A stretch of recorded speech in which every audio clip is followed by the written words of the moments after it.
Elias noticed that I had stopped asking for his opinion on everything. An email came from work, a position had opened up at the New York headquarters, and they wanted to know if I was interested. I filled out the application and hit send before I even remembered I hadn't told him. When Sarah's wedding invitation arrived, addressed to Chloe Vance and guest, I RSVP'd for one and wrote a separate check for their gift. Even the minor surgery, the one that required a hospital stay, I handled myself.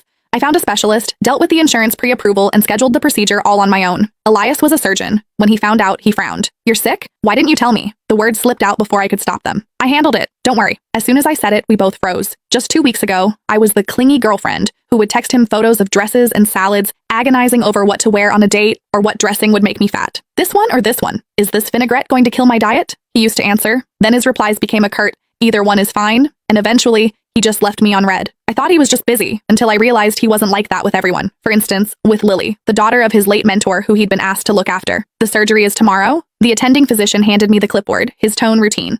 "Dr. Mercer is still out of town for a conference.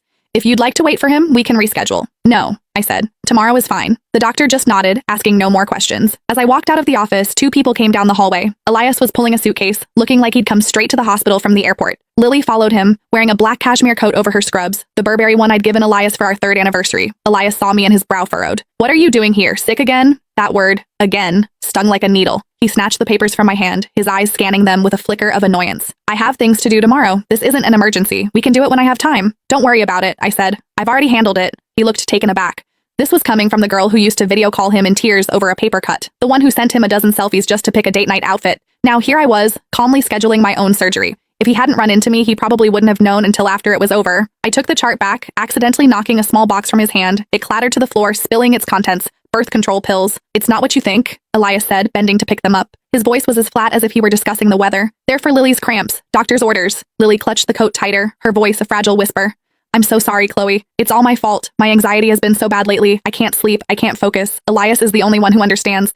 He said he couldn't leave me alone in case I did something stupid." Her voice trailed off. "You don't know what it's like. Sometimes my head is just full of bad thoughts. I can only get through it when Elias is with me. I just wish I could be strong like you." I'd heard this script before. Every time I questioned their relationship, Lily would bring up her anxiety and her bad thoughts, and Elias would shoot me a look that screamed, "How can you be so heartless?"